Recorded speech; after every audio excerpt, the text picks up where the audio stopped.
As we were developing the Analyzer product and conducting various customer validation activities, it quickly became evident that there was a great appetite in the market for tailored reporting and analysis on specific pain points of interest to our customers.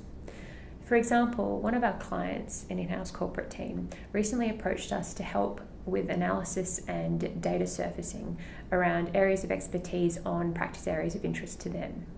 They wanted to know about firms that were currently in the market and up-and-coming firms that they might not have heard of yet, who had experience in those areas of interest. To conduct this analysis and build this tailored reporting, we ingested over 20,000 full-text judgments from the LexisNexis editorial systems over the last 5 years and placed them into a custom-built database.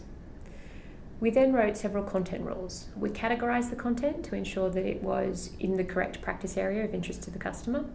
We removed interlocutory judgments to improve our signal-to-noise ratio, and we classed judgments based on case outcome.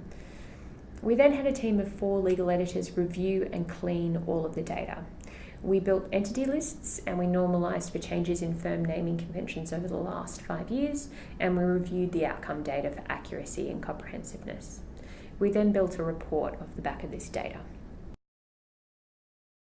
We delivered a report and the detailed supporting data showing outcome by representation across the practice areas and jurisdictions of interest over the last 5 years. It's important to note that this data is only one piece of the puzzle.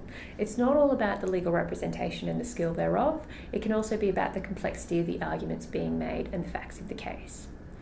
You lose a lot of nuance when you boil a judgment with many legal arguments down into a single case outcome data point.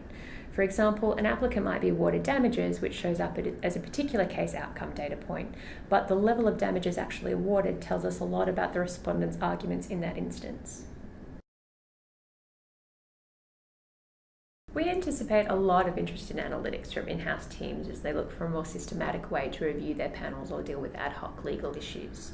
This data is excellent for surfacing experience of firms or barristers in particular practice areas, particular courts or jurisdictions, or even going up against particular firms or parties. However, it's not the whole picture. Time and again, in-house counsel indicate that they're as much interested in specialisation in a particular practice area, which might not be litigation-based, as they are in a firm's fees or the transparency thereof, and relationship management metrics like the perceived responsiveness of the firm or lawyer in question. This data also doesn't deal with a particular in-house counsel pain point around the extent to which external counsel really understands their business.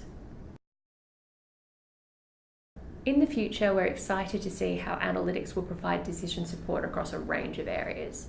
Everything from traditional research into trends in the law over time, to developing litigation strategy, threat assessment based on party profiles, even branding choices by firms.